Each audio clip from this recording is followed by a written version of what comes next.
Hi and welcome. This is the 90-Day Website Mastery Podcast. It's episode 6. I'm here with my very good friend, Pascal Fintoni. How are you, Pascal? I'm very good. And what about that audio branding? Takes me right into the moment and into the zone of all things website. Absolutely. We are celebrating the launch of our new program and the completion of the website best practice webinar series. We wanted to find a way to continue to share more advice and insights about making your website work harder for you and for you to start feeling proud about your website again. We've got each episode has 4 segments. We've got the You Ask, We Answer, where we've got either something that we've spotted or something that you have identified that you want us to give an opinion on. We have the website stories where we're going to be talking about an article or a podcast that we've reviewed and we've got some thoughts on. We're going to go into our third segment, which is the website engine room, where we discuss 2 apps or perhaps software solutions or piece of kits that is going to help you as a website manager or website content creator make your life easier. And lastly, our final segment is the website call to action, where we're going to suggest one change or adjustment that you could be making right now on your website to start feeling really proud. So without further ado, let's get into our first segment, which is You Ask, We Answer.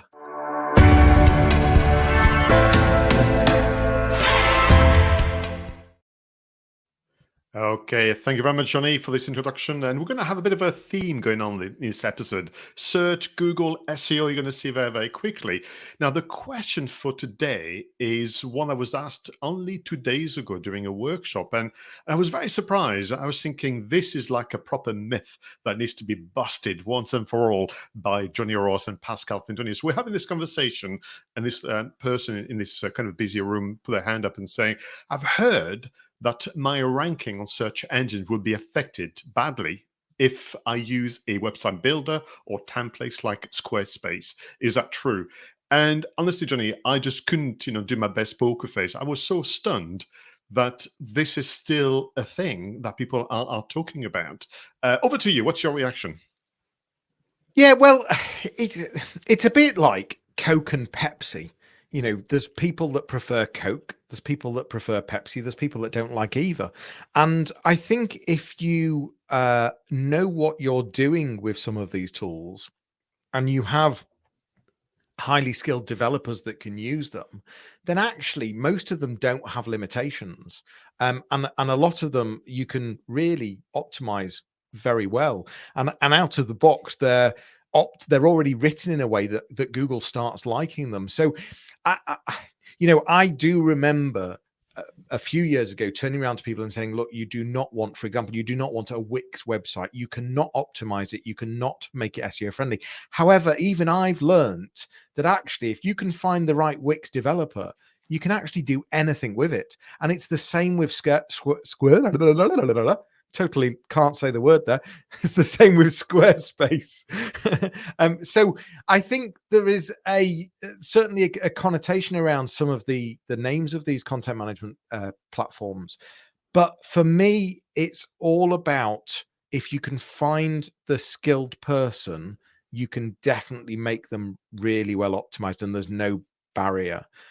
But the danger is using something with someone that doesn't really know how to customize, how to edit the code, how to bespoke, and that's where you do have the limitation. Yeah, and I think to your point, this is why we keep saying, platform people. So I think for me, the risk is more a visitor has a feeling that maybe this looks like a rush job, or that you went halfway through the process of selecting the template and populating the content with the right images and word. But when it comes to the relationship between the search engines, and we mentioned Google, but of course all the search engines are available and valid.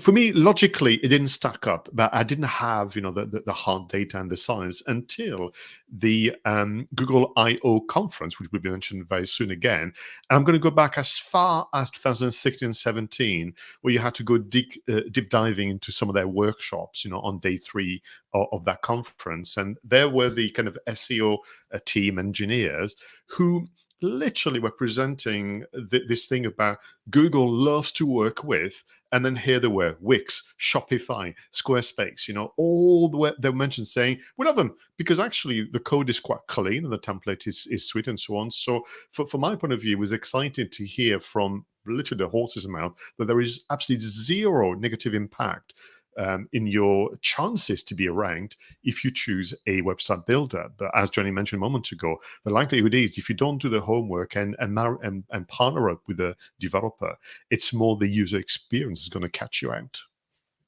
Yeah, and you're right. It is written in a much more friendlier way that Google prefers and Google likes, and any other search engine. But it's for example, we talked about implementing schema on a website and how to sort of structure data and say to Google, look, this particular bit of text is about something. Now, if you don't have technical skills and you don't have a developer and you're trying to implement schema, for example, on something like Squarespace or something like Wix, it's not easy. Even on WordPress, it's not easy. So it's then about it's at those points where you're trying to really take the optimization up a level that that there's no barrier, but you need someone that knows what they're doing to implement it. And I think it's a very easy analogy to make, but it's a very helpful one, I believe. It's like, trying to repair your car or do work around the house. That you should know your limit. But by the way, for me, happily, I'll very, very limit. So I'm the kind of guy going, that's not for me. I'll give it to somebody else. But I think, for people listening and watching this, there is a real pleasure in working with the right developers, because you learn tons of things.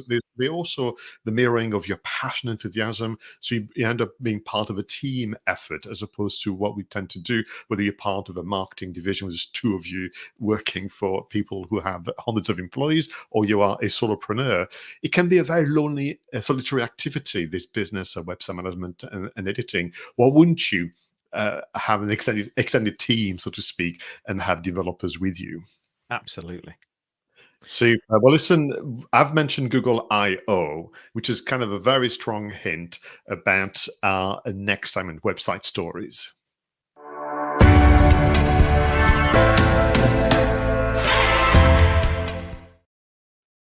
Okay, so this is all about the one article, the one podcast infographic that can help us really explain a bit more what it means to be a website manager in today's economy. We're going to go for literally a full day conference. So Google I/O, if you don't know it, is a kind of yearly get together where the heads of departments at Google reveal their plans for the future.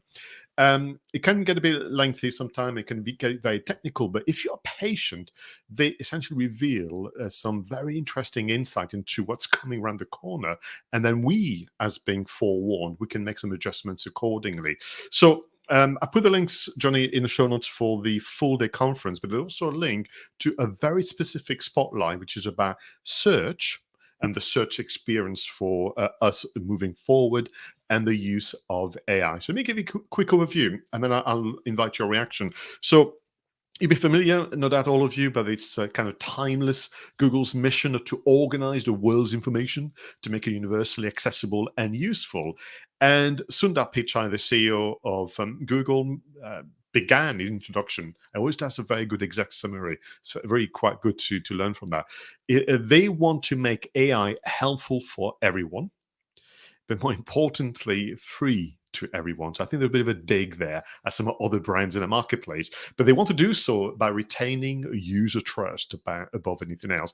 Then he introduced Kathy Edwards, who is the VP of engineering at Google, and she was explaining what's going to change in the coming weeks and months when they're going to bring essentially the search service that we know today with their what they call generative AI, which is a phrase we're going to learn to hate because it's going to be repeated time and time again, generative AI. And what does that mean? So very, very soon, what we're all going to see, if you can imagine in your mind's eye, because I'm sure you use it all the time, the typical search results page on Google, And at the top, you've got the tabs, all news, videos, flights, books, and all that kind of things.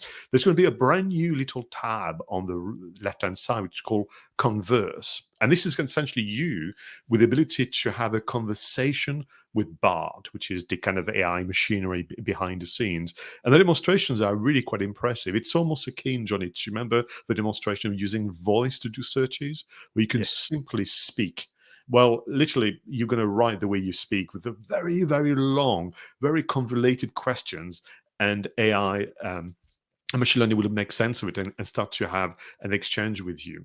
The one that is fascinating to me, and the very strong hint about SEO, content marketing, and website management, is the ability to have an answer, from Bard, and then you can ask follow-ups. But here's the thing: when you look at ask follow-ups, it also gives you suggestions about what the follow-up questions might be.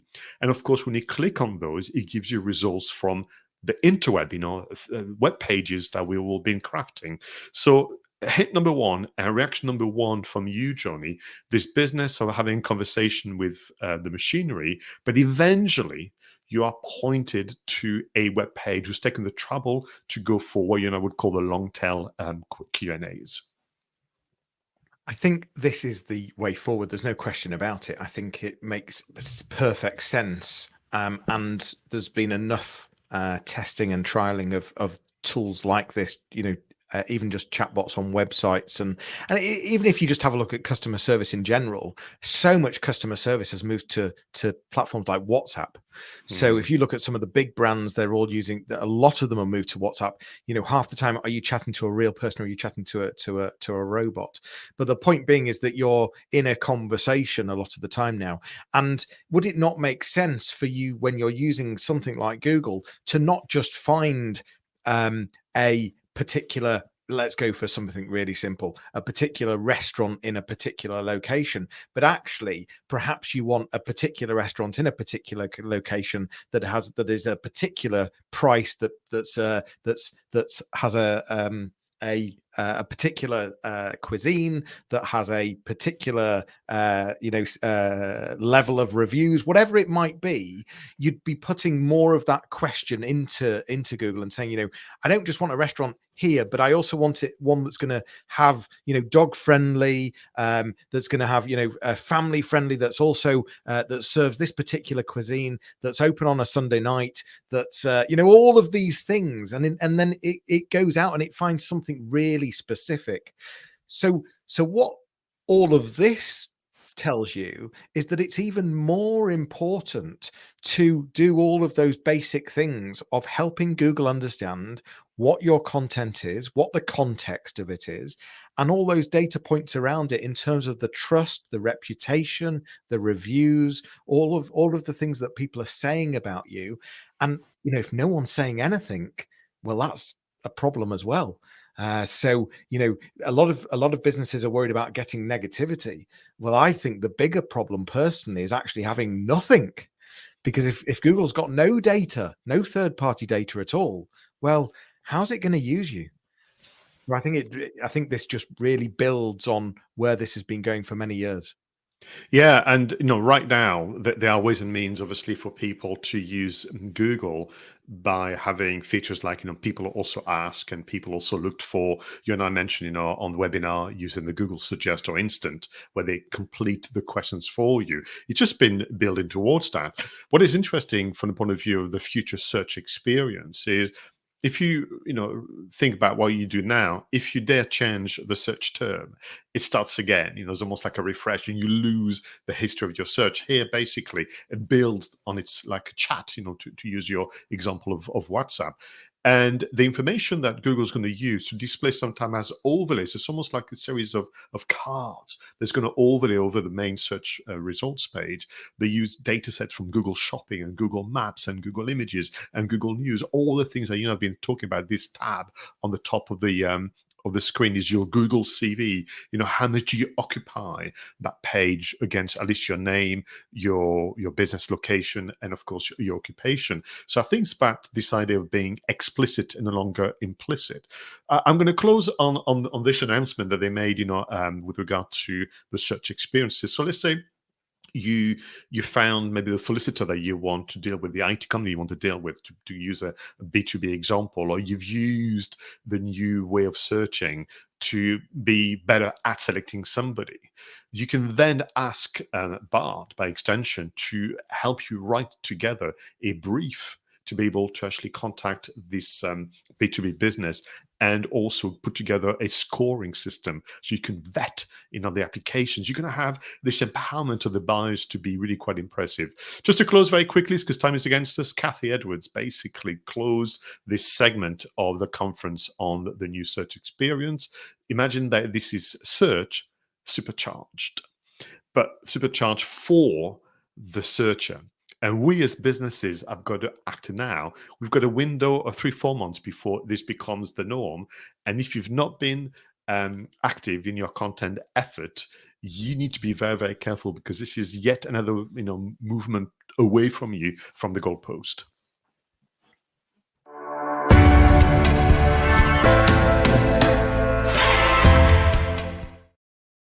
All right. So in this section of the Website Engine Room, we look at 2 app software solutions that can make life easier as a website content creator and more. Johnny, what is your selection?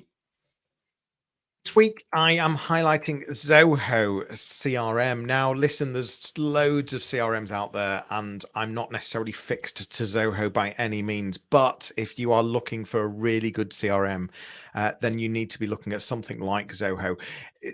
I don't know where you are on your CRM journey. I know that there's still a lot of businesses out there that maybe they have one, but they're not using it very well, and it's not integrated very well.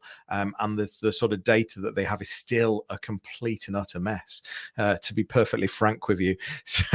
So this is about trying to find a CRM. This is about a customer relationship manager that is going to really help you understand your customers, your clients, your potential customers, your leads, your deals, all sorts of different things, to understand, where they came from, what's the conversion, how are you going to keep them engaged, what's the whole customer journey.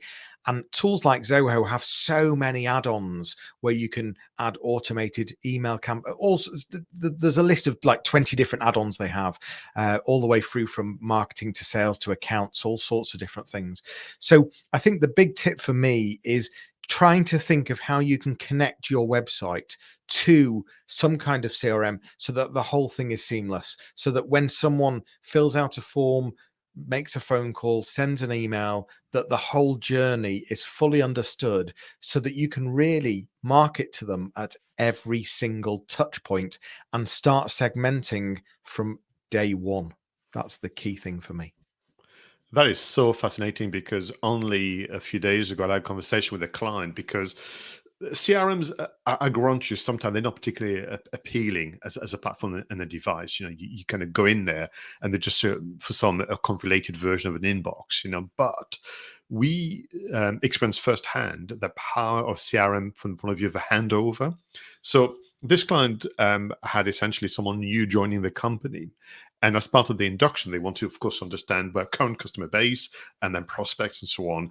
And with that, a CRM would have been such a convoluted way to gather the information to begin with, to then present it, to then have a conversation. What was possible to do as part of the inductions, to let the individual study the CRM to get just a first impression, so that when they came to the meeting with the sales director and the MD, he was so much more efficient, because he could ask questions about actual customers. They could say, "Oh, have you thought of this and that?" And it was already giving this individual a sense of, I'm making a valuable contribution. I've just began. So I think for me, it's also its absence versus its presence.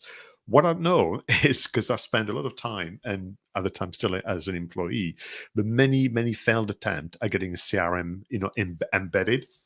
And I think you've got to think this through, and you've got to do your needs analysis, and you've got to do a matchmaking exercise, like you said, with Zoho and all the others. There's so much you can do. Perhaps you should start with a watered down version, get it embedded, and almost becomes an essential, and then you can grow. Yeah, although I think that's where the mistake happens, because I think I was about to say that don't scrimp on the CRM either. So where there's different levels of CRM, of different levels of packages, actually you need to be thinking right from the get-go of how you can integrate as much as possible. So, for example, a lot of people don't think there's a big need to fully integrate your emails, sending and receiving every single email into your CRM, and they sort of think, well, we'll just BCC the important emails, and that'll save us X amount of money, and we'll use a cheaper CRM to do that. But actually, all that does is create more issues later on, because there was no definite process on which emails should be BCC'd and which weren't. And so it's a little example, but what I'm trying to suggest is the lessons I've learned in business, and this isn't just CRMs, is don't scrimp. If something costs something, but but it can add value, don't put it off, because I've found in business that all that happens is 3 years later, that's when you realize that you should have been paying it. And there's that light bulb moment. Why wasn't I doing this 3 years ago? So, yeah, d- be cautious in not spending money. Oh, indeed, indeed, and to your point, this back to the needs analysis. This is where the pain points are. This is where there's friction and irritation. Let's find a solution that can remove that. Talking of maybe irritation or sometime overwhelm, clearly the theme of our sessions around content creation and creating a great website experience. And what I know is that people come up with ideas all of the time. You can have meetings, by all means. You can have content meetings, or a term that I absolutely detest, ideation. It's going to be as annoying as generative AI.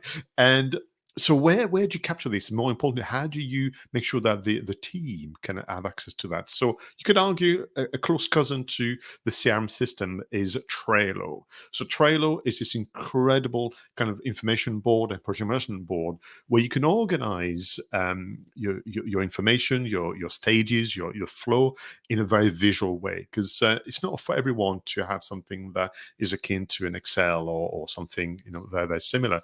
So for example, you do your research, as we mentioned a moment ago, to kind of marry up to the future search experience. You may end up with 10, 20, 30 different content ideas. You may have things you've curated. Maybe you have ideas for photography and so on. Where do you put this? And you can make a long list on something like Google Docs or whatever, but it just doesn't really inspire the team and yourself. So Trello allows you to copy and paste the hyperlinks. You can upload a photo.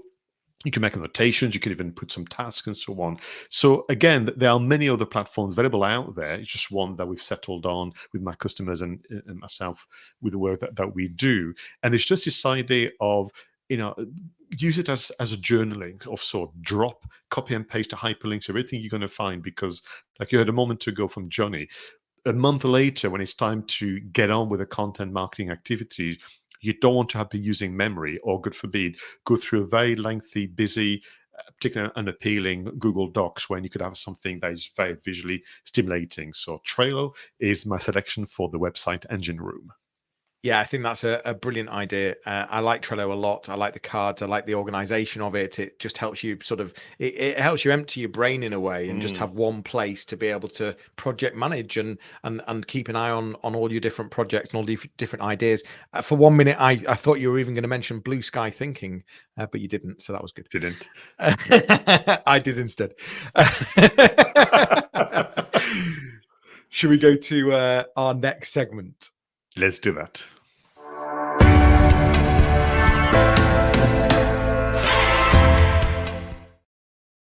So here we are. In each episode of the 90-day website podcast, we just look at one change, one adjustment that's going to make a huge difference to you, your website, and by extension, the visitor's experience. So Johnny, what is your suggestion?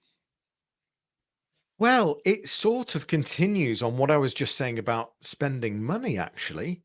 So this is about not going too cheap on your hosting. So we, as business owners, we're always thinking of how to save money. But one of the things that if we don't fully understand the benefits of spending money on hosting, then again, that can be a danger. So cheap hosting means slower websites, means unreliability. So it doesn't mean that the uptime is as good as it could be. So connections and websites being down. Also, in terms of the trustworthiness, in terms of the quality of the IP addresses, the network, other websites in that network, Google has to find ways to try and understand businesses, to understand how how big they are, but also how trustworthy they are. How are they real? Are they bricks and mortar? All of those sort of things. And if it can see that your website is on really cheap hosting and on a server that's just full of spam websites, scamming people even, or dare I say pornography websites, or just virus websites full of malware. Well, that's going to send a huge signal to Google. Maybe we won't put this website high in the rankings. So there's so many benefits to better hosting, whether that be speed, reliability, customer service even. So what happens if your website goes down, and do you have access, 24/7 access, but what's to support? But more importantly, what's the level of support like, and how involved do they get, and how quickly do they solve things? And I guess lastly, the visibility. So understanding that the better hosting packages you have, the more visibility you have in terms of the errors that might be going on in the background. And that's the sort of stuff that Google doesn't like either. So I think it gives you much more technical visibility. So that for me would be my message today. Spend a bit more money on hosting. We use Rackspace. It's the global leading cloud B2B solution out there. There's lots to look at, but there's also lots of crap out there, and there's lots of cheap stuff out there. Spend money on hosting is my big call to action for today. Pascal, what is yours? Well, I had to continue, obviously, the thread through from our conversation around the Google I/O conference, and mine is about preparation. So, walk in the shoes of your customers. Imagine that they are searching for what you do, who you are, and start entering short phrases, questions, anything that comes to mind, perhaps born out of reviewing what's happening on Google Search Console and more. And then I want you to study the search results page on Google, but also the other search engines. So on Google, you have things like people also ask. So those are there presented because of their popularity, but also the link to quality results. If you're not answering those questions, you are already on the B2C list. So I would use maybe Trello, ideally, or a different method. I would copy and paste those questions literally, and that become a precursor of content creation, which I will explain next week. You also have, other panels like related searches right at the bottom of the Google search page. And soon is going to appear on the right-hand side as a bit of a precursor to the full version that we discussed with generative AI. You have also follow-up questions. It's going to start to appear from time to time. And all you need to know is what those questions are and start to record them, start to organize them. And don't fall for the trap of thinking, well, Pascal, to be honest with you, it's a bit late because people have already answered those questions. What matters to your customers and to Google is that you are not answering those questions. So I think that's why you need to know what the questions are, and you're lucky. Google has become your always-on market researcher, and use it to your advantage. Yeah, I like that a lot, and it just reminds me of what you were saying earlier in terms of the AI search that Google's going to suggest. You've asked this, why don't you ask me this? Because I can probably give you a better answer. But it's all about the content, and so you've got to be prepared as a business owner or a marketeer or head of marketing to be able to make sure that you have positioned your organization there with answering that sort of content. Great suggestion, Pascal. Thank you. Super. Thank you very much. And that is the end of episode 6 of our new podcast series, the audio companion to the 90-day website mastery program. For more information, please visit 90daymarketingmastery.com, and you'll be able to book your discovery call with either myself or Pascal. We'll be back with another episode. In the meantime, feel free to send your questions, share your preferred app and links to your website once you made the changes we spoke about, and we would love to give you a shout out. But Bye for now, everyone, and we'll leave you with a fun video and audio montage whilst you go through your notes and take actions. We'll see you all soon. Take care.